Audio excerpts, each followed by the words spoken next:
Dear students, good morning. आज के इस टॉपिक में हम टाइप्स ऑफ फंक्शंस में मोस्ट इम्पॉर्टेंट जो है वन वन या इंजेक्टिव फंक्शन के बारे में और मैनी वन फंक्शन के बारे में बात करेंगे। तो सबसे पहले है ये वन वन, जिसको हम इंजेक्टिव फंक्शन भी कहते हैं कि ये वन वन फंक्शन क्या होता है। तो इसकी जो डेफिनेशन है ये है a function f from set A to B is said to be one one, और इंजेक्टिव फंक्शन भी कहते हैं इसको if distinct elements in set A have different images in set B. तो यदि ऐसा है तो उस फंक्शन को हम वन वन फंक्शन कहेंगे। मतलब जैसे फॉर एग्जांपल, ये एक एग्जांपल ले लिया मैंने यहाँ, ये सेट ए है और ये सेट बी है, ये फंक्शन एफ है। तो आप देख रहे हैं कि एफ वन का इमेज कितना है 4, टू का इमेज कितना है F2 कितना है 6, F3 कितना है 5। आप देख रहे हैं कि तीनों एलिमेंट्स का अलग अलग इमेज है, किन्हीं भी दो एलिमेंट का सेम इमेज नहीं है। तो इसलिए f is a one one function because distinct element of set A have different images in B. देखो ये कोई भी इमेज सेम नहीं है, 1 का 4 है, 2 का 6 है, 3 का 5 है, तो मतलब डिफरेंट इमेजेस इन बी है, तो इसलिए ये वन वन फंक्शन है। तो मतलब इस तरह के फंक्शन को हम वन वन फंक्शन या इंजेक्टिव फंक्शन कहते हैं। इसकी डेफिनेशन ये भी है, if f x one is equal to f x two implies x one is equal to x two for all x one x two belongs to A. जैसे मैंने यहाँ समझाया है कि ये कोई फंक्शन है, ये मान लो ए सेट के है एलिमेंट्स, ए सेट के, और ये बी सेट है, तो मान लो x1 x2 सेट है, ठीक है।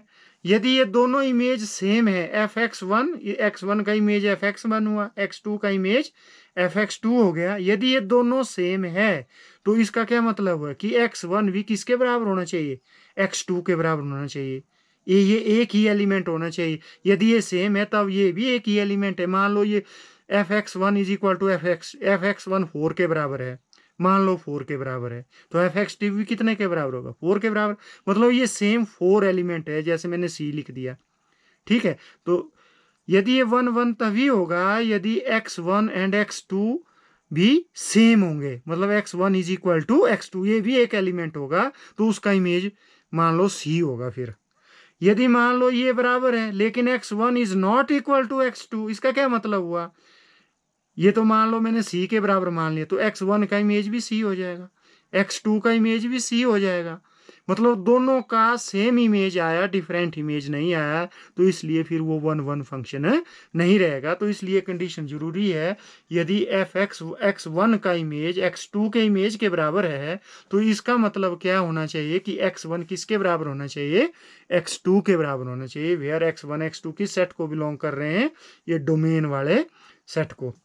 तो ये था वन वन। एक और एग्जाम्पल लेते हैं हम, तो फिर इससे आपको बिल्कुल क्लियर हो जाता है। एक ये मैंने एग्जाम्पल ले लिया है, मान लो ये कोई फंक्शन है एक्स टू वाई, इस तरह से इसको डिफाइन किया, मैंने एरो डायग्राम बनाई है। तो आप क्या देख रहे हैं कि क्या all elements of x have different images in y. तो आप देख रहे हैं कि ऐसा नहीं है कि 2 और 5 का एक ही इमेज 7 है, 6 का 1 है, कि 2 एंड 5 का सेम इमेज 7 है। तो इसलिए ये फंक्शन जो है वो वन वन नहीं है। तो मतलब f2 7 है, f5 7 है, f6 1 है। Here f2 image of 2 is equal to image of 5 which is equal to 7। तो इसका मतलब है ये फंक्शन वन वन नहीं है। तो वन वन के लिए क्या जरूरी है कि जैसे यहाँ है कि हर एलिमेंट का डिस्टिंक्ट इमेज यहाँ होना चाहिए, हर एलिमेंट का डिस्टिंक्ट इमेज होना चाहिए। यहाँ 2 और 5 का सेम है, तो इसलिए ये वन वन फंक्शन नहीं है। इसके बाद आया मैनी वन फंक्शन। क्या होता है मैनी वन, तो इसकी डेफिनेशन है, ये function f A to B is said to be many one function if 2 और more elements of set A have the same image in set B. कि उसको हम मैनी वन फंक्शन कहेंगे यदि ए के 2 या 2 से ज़्यादा एलिमेंट का सेम इमेज सेट बी में हो तो उसको हम मैनी वन फंक्शन कहेंगे। तो जैसे मैंने यहाँ एक फंक्शन लिया है ए टू बी, जो एरो डायग्राम से मैंने इसको शो किया है, तो आप क्या देख रहे हैं कि 2 और 3 का सेम इमेज 5 है, तो इसलिए ये मैनी वन फंक्शन है। ये क्या है? ये वन वन फंक्शन है, तो ये वन वन फंक्शन नहीं है, तो ये मैनी वन है। तो फॉर एग्जाम्पल यहाँ मैं दो और एग्जाम्पल ले रहा हूँ, एक a to b है, एक x to y है। अब ये बताओ जो ये फंक्शन है ये किस तरह का फंक्शन है? तो आप देख रहे हैं कि 1 का 7 इमेज है, 3 का 2 है, 5 का 8 है, तो all elements have different images in set भी, तो therefore this function is 1 1 and not many one. ये मैनी वन नहीं है, ये कैसा है? 1 1 है। अब इस फंक्शन को देखो यहाँ, ये किस तरह का है कि a और b का सेम इमेज y है, c का x है, तो ये फंक्शन 1 1 नहीं है। ये कैसा है? ये मैनी वन फंक्शन है। कैसा है? मैनी वन फंक्शन है। तो हमने क्या देखा इसमें कि जितने भी फंक्शन है या तो वो 1 1 होंगे या फिर मैनी वन होंगे, मतलब दो में से एक 100% होगा, या तो वो फंक्शन 1 1 होगा या फिर मैनी वन होगा। तो एक दो और एग्जांपल ले लिए मैंने, जैसे सी से डी कोई फंक्शन ये डिफाइन, तो ये किस तरह का फंक्शन है? आप देख रहे हैं कि इनका सेम इमेज 2 है, तो इसलिए ये कैसा फंक्शन है? ये मैनी वन फंक्शन है। क्या ये 1 1 है? This function is not 1 1। जैसे ये है, यहाँ देखो E2F मैंने डिफाइन किया है। अब चेक करो कि क्या ये जो सेट है, क्या ये 1 1 है? ये 1 1 फंक्शन है।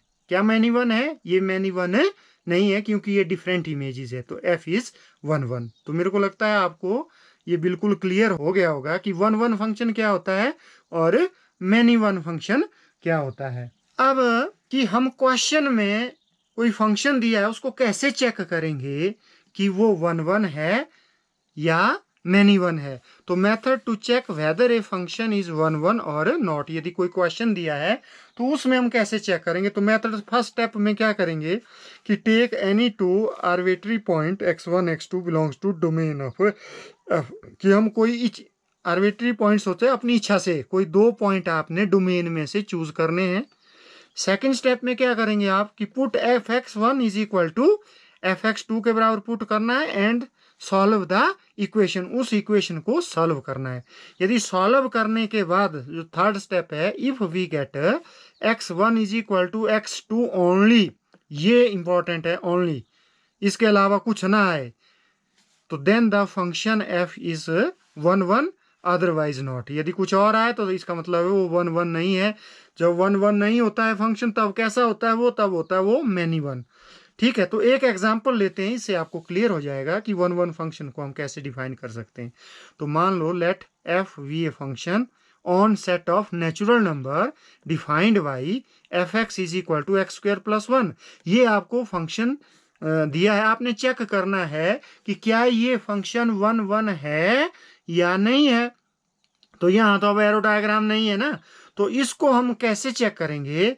तो to check whether the function is 1 1 और नॉट, तो हम क्या करेंगे, जो हमने यहाँ मैंने बताया था कि जैसे first step take any two arbitrary point x1 x2 belongs to 2, तो इसी तरह से मैं let x1 x2 belongs to n।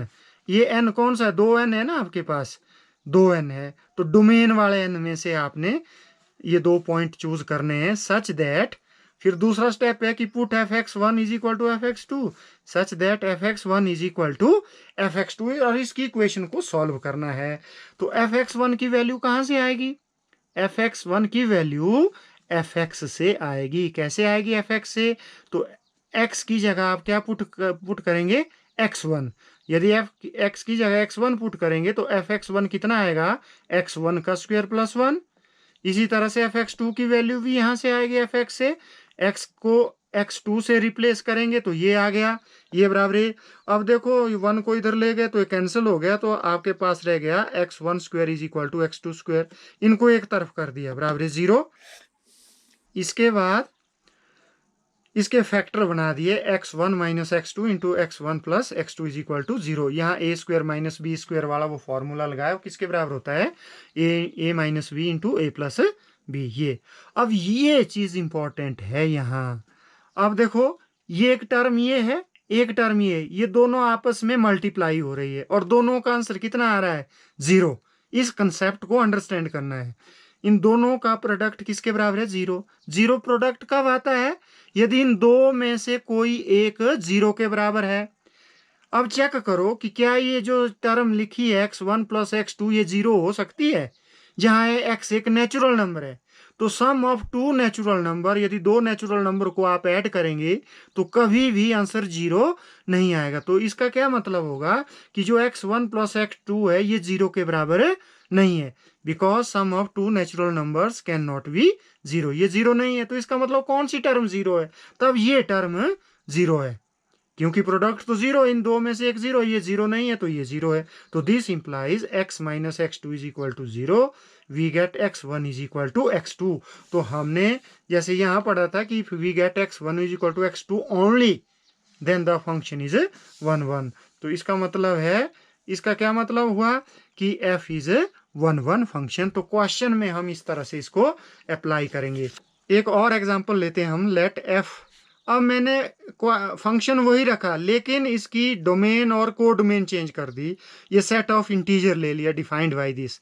अब आपने चेक करना है कि ये 1 1 इंजेक्टिविटी के लिए कि इंजेक्टिव ये फंक्शन है या नहीं है, क्योंकि 1 1 फंक्शन को हम इंजेक्टिव फंक्शन भी कहते हैं। तो उसी तरह से कि let x1 x2 belongs to z, जो डोमेन वाला है उससे 2 पॉइंट आर्बिट्री पॉइंट लेने हैं, और such that fx1 is equal to fx2 के बराबर पुट करना है, सेकंड स्टेप है। अब इस इक्वेशन को सॉल्व करना है। अब fx1 की वैल्यू यहाँ से आएगी, x को x1 से रिप्लेस करेंगे तो इसका आंसर आएगा x1 स्क्वायर प्लस 1, और fx2 की वैल्यू भी यहाँ से आएगी। तो इस तरह से, तो यहाँ तक हमने ये इस तरह इज इक्वल टू 0, और यहाँ क्या कर दिया, इसके फैक्टर बना दिए इज इक्वल टू। अब आपने चेक करना है कि उन दोनों का प्रोडक्ट 0 है, क्या ये 0 है या ये 0।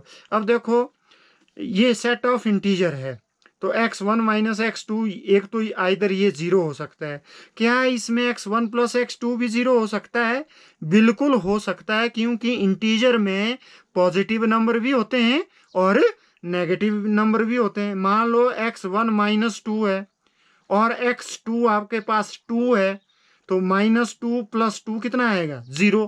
तो इसका मतलब है जब भी आपके पास डोमेन में पॉजिटिव रियल नंबर हो या नेगेटिव रियल नंबर भी हो, तो तब ये दोनों फैक्टर 0 होते हैं, ये ध्यान रखना है। यदि पॉजिटिव ही हो तो तब ये 0 होगा, ये 0 नहीं होगा। तो इसमें क्या है कि ये दोनों फैक्टर 0 हो सकते हैं, आइदर ये 0 और ये 0। तो इसका मतलब यहाँ से x1 किसके बराबर आ गया? x2 के बराबर। और यहाँ से x1 किसके इक्वल आया? -x2। तो आप देख रहे हैं कि x1 is equal to x2 only नहीं आया, इसमें कुछ और चीज भी आ गई कि x1 -x2 के बराबर भी है। तो this implies f is not 1 1। इसका मतलब f जो है वो कैसा है? वो मेनी वन है। तो आप क्वेश्चन में इसको इस तरह से अप्लाई करेंगे। एक सबसे इंपॉर्टेंट चीज ये है कि मान लो ये कोई फंक्शन a to b है, if number of element in A, मान लो डोमेन के, is less than number of element in B की, मतलब जितने ए सेट में एलिमेंट ऑर्डर ऑफ ए है वो less than order of B है, बी में ज्यादा एलिमेंट है, ठीक है। तो यहाँ मैंने कि तो एफ इज 1 1 हो सकता है, बहुत सारे 1 1 फंक्शन इसमें हो सकते हैं। यदि if number of element in A is greater than number of element in B, यदि जो डोमेन वाला सेट है उसमें नंबर एलिमेंट ज्यादा है और कोड डोमेन में कम है, तो तब आप क्या देख रहे हैं कि f जो है वो कभी भी 1 1 नहीं हो सकता, क्योंकि 1 का इमेज 7 है, 3 का 8, तो 2 का कौन सा करेंगे? या तो 7 करना पड़ेगा या तो 8 करना पड़ेगा। तो यहाँ ये कोई फंक्शन 1 1 नहीं है। तो इससे हमने क्या कंक्लूड किया कि if number of elements in set A, मतलब domain, is greater than the elements in B, मतलब कोड में इनसे ज्यादा है, then there is no 1 1 function from A to B. तो ए टू बी कोई भी 1 1 फंक्शन नहीं होगा। अब इसके बाद है, यदि +2 के लिए तो इनफ है जितना हमने पढ़ा, लेकिन यदि आप कॉम्पिटिटिव एग्जाम की तैयारी कर रहे हैं तो कुछ और मेथड भी मैं आपको बताऊंगा यहाँ पर कि आप 1 1 फंक्शन को और किस तरह से चेक कर सकते हैं। तो सबसे पहले है, ये सेकंड है दूसरा मेथड, कि graphically to check whether a function is 1 1 और नॉट। हम ग्राफ से कैसे पता करेंगे कि क्या कोई गिवन फंक्शन 1 1 है या नहीं है। तो एक एग्जांपल ले रहा हूं यहाँ, let f on a set of real number defined by f x is equal to 2x²। तो इसका ग्राफ कैसा होता है, क्योंकि ये अपवर्ड पैराबोला की इक्वेशन क्या होती है, x² is equal to 4y, और एफ एक्स किसके बराबर होता है, y के बराबर। तो ये अपवर्ड पैराबोला है, तो इसका जो ग्राफ होगा वो इस तरह से अपवर्ड, आपने +1 में पढ़ा है एक upward parabola, right hand parabola, left hand और डाउनवर्ड पैराबोला, उनकी अलग अलग इक्वेशन होती है। तो इसका आपके पास ग्राफ इस तरह से आएगा। ओके, तो ये इसका ग्राफ है। फिर इसके बाद मैंने क्या किया कि एक लाइन पैरेलल खींच दी एक्स एक्सिस के, ये लाइन मैंने अपनी तरफ से एक्स एक्सिस के पैरेलल खींच दी, ये 2 में से होकर के। तो इसकी इक्वेशन क्या होगी, y is equal to 2, any line parallel to x axis at a distance 2 unit. तो उसकी इक्वेशन क्या होता है, y इज इक्वल टू 2, यहाँ से खींच दी। जो इस ग्राफ को इस पॉइंट और इस पॉइंट के ऊपर जो है वो ये लाइन जो है 2 पॉइंट्स के ऊपर इस ग्राफ को कट कर रही है। तो ये पॉइंट कौन सा हुआ आपका, 2 और 2, 2,2, और ये पॉइंट कौन सा हो गया, -2,2। तो आप ग्राफ से क्या देख रहे हैं कि -2 का इमेज कितना है, 2, और 2 का इमेज भी कितना है, 2, मतलब -2 और 2 का सेम इमेज है 2। तो this implies this function is not 1 1। तो ग्राफ से हम ऐसा चेक करेंगे, from above we see that the elements -2 and 2 have the same image 2, this implies f is not, ये 1 1 नहीं है। एक चीज मैंने और समझाई थी कि जैसे मान लो एक्स वाई एफ को बिलोंग करता है, तो इसको कैसे लिख सकते हैं हम, f x is equal to y, मतलब एक्स का इमेज क्या है, वाई। तो एरो डायग्राम से ऐसे ही शो करेंगे ना कि एक्स का इमेज वाई है। और इसको हम और भी कैसे शो कर सकते हैं कि एक्स का इमेज क्या है, एफ एक्स। ऐसा क्यों है, क्योंकि वाई किसके बराबर है, ये एफ एक्स के बराबर है। तो हम कई बार एक्स का इमेज वाई भी लेते हैं या फिर एफ एक्स भी ले सकते हैं, क्योंकि वाई किसके बराबर होता है, एफ एक्स के बराबर होता है। ये कुछ चीज़ें हैं जो आपको पता होनी चाहिए। तो आपने क्या देखा ग्राफ में कि यदि ये लाइन जो पैरेलल टू एक्स एक्सिस मैंने खींची, ये इसको 2 पॉइंट पर कट कर गई, तो इसका मतलब है ये फंक्शन 1 1 नहीं है। तो एक और एग्जाम्पल लेते हैं हम, defined by f x is equal to, ये कोई function on set of real number लिया, defined by f x is equal to x. तो ये आइडेंटिटी फंक्शन है, तो इसका ग्राफ क्या होगा, straight line passing through the point origin, जैसे 1 1 2 2 3 3 पॉइंट आएगा इसमें, इस तरह से इसका ग्राफ है। अब मैं कोई line parallel to x axis यहाँ से खींच रहा हूँ, कहीं से भी खींचे आप, चलो मैंने 2 से ही खींच दी, y इज इक्वल टू 2। तो आप क्या देख रहे हैं कि ये लाइन एग्जैक्टली 1 पॉइंट पर इसको कट कर रही है। अब देखो 1 का इमेज क्या है, 1, 2 का 2, 3 का 3, यदि कोई बीच में एलिमेंट है तो उसका इमेज ये आएगा। तो ये सारे डिफरेंट पॉइंट्स हैं। तो हम क्या देख रहे हैं कि from above we see that distinct element of R have different images in R. मैंने पहले भी बताया कि एक्स एक्सिस की तरफ क्या ड्रॉ करते हैं हम, डोमेन के एलिमेंट, और वाई एक्सिस की तरफ इसकी रेंज को ड्रॉ करते हैं। तो आपने देखा कि ये एग्जैक्टली 1 पॉइंट पर कट रहा है, तो इसलिए फंक्शन 1 1 फंक्शन है। तो ग्राफ से आप कैसे पता करेंगे कि ये 1 1 है या नहीं है।